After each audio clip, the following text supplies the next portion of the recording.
fait pour être aussi cool de même? Ben moi je pense que ça dépend de notre environnement. Genre, tu veux dire qu'on est des Montréalais particulièrement cool? Ouais, ben check. Être Montréalais, c'est quand même le symbole universel de la coolitude. C'est quand même vrai que Montréal, c'est la ville la plus cool au monde. Cette aventure magique et rocambolesque dans la côte est gaspésienne me fera apprendre deux choses sur la vie. Montréal est extrêmement cool, mais avant tout, je suis excessivement cool. Welcome, ladies and gentlemen, to a tree. It's Montreal. Afin d'avoir une meilleure compréhension de ce petit chef-d'œuvre, je dois vous ramener à 5462 km exactement de ce petit village, là où tout a réellement commencé.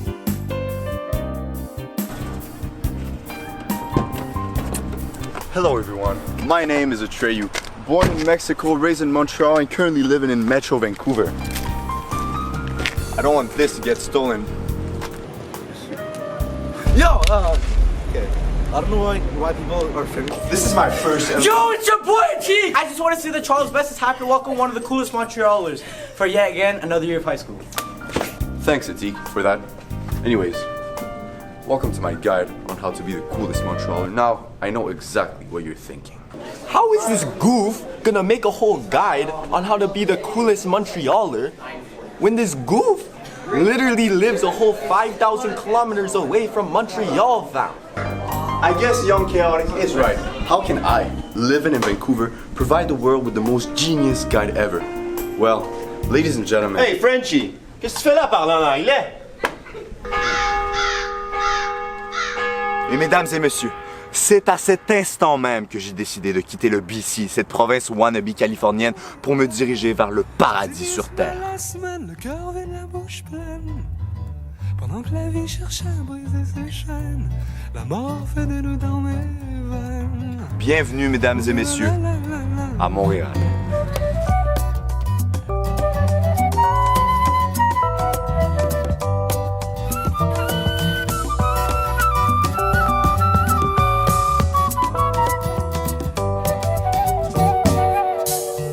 Quand t'as pas le choix de tout connaître, tu prends une tête faite sur mesure. Quand on se choisit disparaître, tu prends le corps qui prend le cire. C'est bête, ma tête me fait mal au cœur. Je crains la tempête.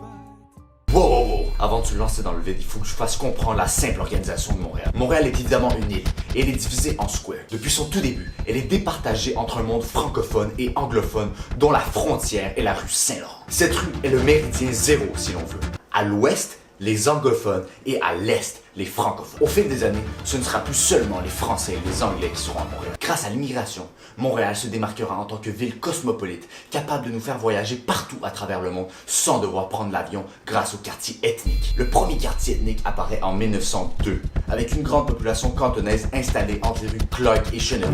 Le quartier chinois. Peu après, au milieu des années 1910, on commençait à se structurer autour des rues Beaubien et Clark, les débuts de la petite Italie. Vers la fin des années 1950, dans le quartier Saint-Louis, entre les rues Rachel et Saint-Laurent, une grande communauté portugaise s'installe.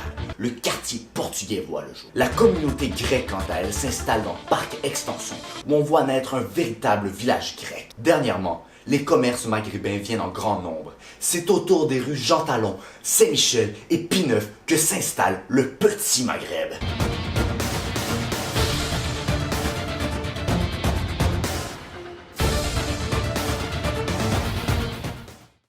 Maintenant que l'on sait comment a été organisée la ville la plus cool au monde, il faut s'informer davantage sur son histoire. Comment a-t-elle été créée? Quelles valeurs représente-t-elle? C'est quoi l'harmonie qu'elle essaie d'amener? Eh bien, mesdames et messieurs, on va se diriger chez l'érudit montréalais, le grand savant.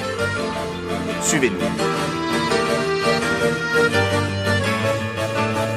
Donc, comme je vous disais, le complot montréaliste, dès 1642, le projet était vraiment un projet d'harmonie entre les peuples. La théorie serait que cette idée-là d'harmonie entre les peuples fondateurs, qui sont finalement les Amérindiens, les Hurons d'époque, puis les Montréalistes, donc les Français, là, auraient survécu grâce à cette union avec la communauté anglophone. Après, on a eu beaucoup de complots, de vrais complots. Bizarre. bizarrement fait paraître Montréal comme étant une métropole vieillissante, agonisante, mais c'était voulu de laisser à Toronto le leadership du commerce international et du développement pour avoir ce statut d'underdog, si on veut, pour laisser cette harmonie continuer d'exister de la fondation des Canadiens de Montréal. On voit le complot montréaliste d'union et d'harmonie entre les cultures, cette harmonie. Dirigeons-nous là où cette harmonie entre les peuples a pris vie. Dirigeons-nous au vieux Montréal, là où l'architecture date du 17e siècle avec un passé britannique et français. Nous promener dans cet environnement nous donne l'impression d'être dans un village européen, littéralement.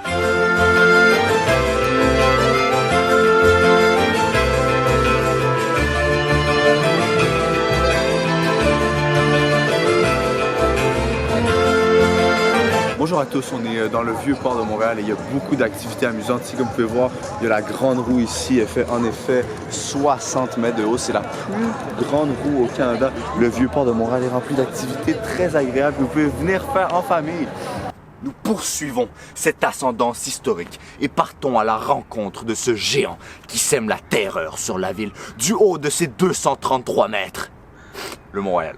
Bonjour à tous, nous sommes présentement en train de voir la ville de Montréal. Yeah, it's beautiful. It's a beautiful city with all the lights. But ladies and gentlemen, look at that. Oh, look at that over there. It's the biggest Christmas tree in all of Montreal. And that's Redpath and Crescent. So we're going to go over there. Et c'est parti les amis, suivez-nous.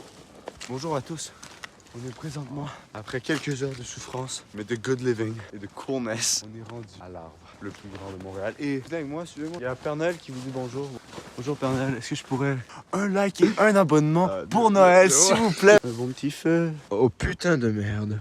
Cela est terrifiant. Tant qu'à être dans les festivités, pourquoi ne pas aller faire un tour à la Place des Arts, là où la magie de Noël règne? Bonjour à tous, on est présentement à la Place des Arts. C'est bon. 23 décembre, joyeux Noël, Monsieur Côté, salut TQ, on se reverra le 7 janvier. Si cette sublime visite au pôle Nord vous effraie trop à cause des températures glaciales, j'ai la solution pour vous. Pourquoi ne pas visiter le réseau, notre centre-ville souterrain avec quelques 32 km de galeries piétonnes, plus de 500 000 piétons, 2000 boutiques, plein de musées, tout ce que vous voulez se retrouve juste sous vos pieds. Personnellement, je m'éloigne de ces touristes peureux. Je suis un homme qui attaque l'implacable. Je vais affronter ce froid tranchant pour vous montrer c'est quoi l'hiver.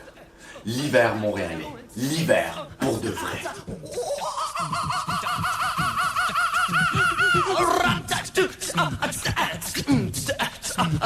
Aujourd'hui, la télévision est venue nous voir pour constater l'état du désespoir. Une couple de sans-abri à la veille de Noël. Ça, c'est un beau sujet pour le show des nouvelles. La caméra d'en face, j'y faisais des grimaces. Mais qu'est-ce qu'ils font là à filmer ma carcasse? C'est pour un reportage sur les plus démunis. Voudrais savoir ton nom, voudrais voir ton taudis. J'habite pas dans les taudis, m'appelle pas, je viens tout seul. On te met des points CI, a ben mon point sa gueule. Golden Johnny travaille pour les yuppies. Si j'avais le droit de voter, je voterais pas pour lui. Et alors, mais du salut, pourquoi tu vis dans la rue? Je dis, fais passe-moi à POC, puis je vais en compter des... Ces aventures hivernales ont un pouvoir spécial, ouvrir l'appétit et la curiosité. Nous fûmes alors se ressourcer de la gastronomie locale et emblématique, les bagels, et nous répondîmes au même moment à la question que tout le monde se pose, bagel Fairmount ou Saint-Viateur. Il faut savoir que les pionniers du bagel à Montréal sont les bagels Fairmount, ouverts en 1949. 8 ans plus tard, les bagels Saint-Viateur ont vu le jour. Maintenant, reste à voir. Est-ce que l'élève a dépassé le maître? Bonjour, on est présentement devant le Bagel Saint-Viateur. Suivez-moi. Évidemment, il y a une file, comme vous pouvez voir, mais en attendant, on peut aller voir ici les Canadiens, les premiers bagels. C'est assez intéressant.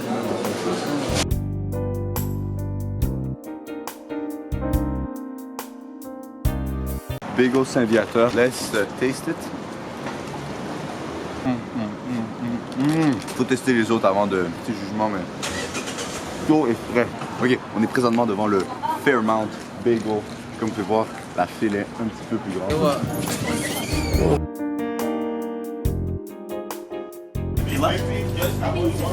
Parfait, maintenant, c'est la dégustation du Bagel Fairmount. On va voir la guerre de bagel.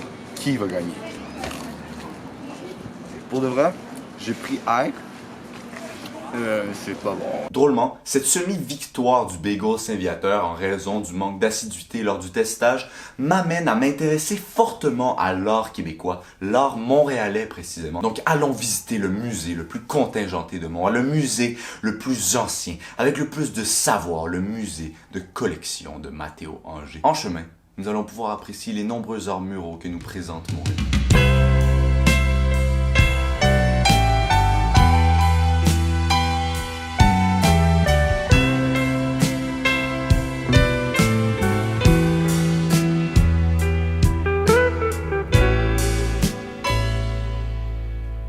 C'est pas facile d'être amoureux à Montréal. Le ciel est bas, la terre est grise, le fleuve est sale, le Mont-Royal est mal à l'aise, y a l'air de trop. Westmount le tient serré dans un étau. Bienvenue dans la chambre des secrets. Il y a des quartiers où le monde veille sur le perron. Maintenant que le quartier est rendu ultra populaire. À cause de toi, tu te sens un peu mal. Ouais, quand même. Ben ça, c'est le mur de la jungle. Donc il y a des cactus. Des cactus, il y a ça. Palmiers. Plantes dans des canettes. Là, ils sont bonnes. Parfait. Donc ça, c'est plusieurs affiches. Comme vous pouvez voir, juste là, c'est l'affiche qui est la plus présente à Montréal. Ça, c'est un panneau stop pour les VTT. Trouvé dans une trail en Gaspésie. Une enseigne d'un autobus abandonné dans les bois. Ah, ça, c'est un panneau que ma soeur a volé. Ils ont mis le panneau sur le traîneau à chien. Panneau du partenaire. Ça, c'est des panneaux un panneau qui affiche le grand danger des falaises. Bon, c'est quoi la prochaine étape, là? Ça serait quand même ça, là. Ça, c'est le mur de bière. Ouais. World Beer Award. Il y en a un autre, là. Ah, ok. Ça a commencé. C'est là que ça a commencé, puis après, il y en avait tellement que ça s'est étendu en haut. Ok, puis après, ici en haut. Ouais. Puis là, après, c'est... Après, ça a comme passé là, juste là, ouais. Oh, ah, ok, juste... Il y a une dernière chose que cette chambre referme. Ouais. C'est un joyau de la couronne de la reine Elisabeth. Ouais, c'est ça. C'est sur ce trésor caché que s'achève ce guide montréalais d'hiver. Je vous attends cet été pour vous montrer le plein potentiel de Montréal, parce que Montréal, c'est bien l'hiver. Montréal, c'est difficile l'hiver. Montréal, pour l'aimer en hiver, il faut que tu l'aimes en tabarnak.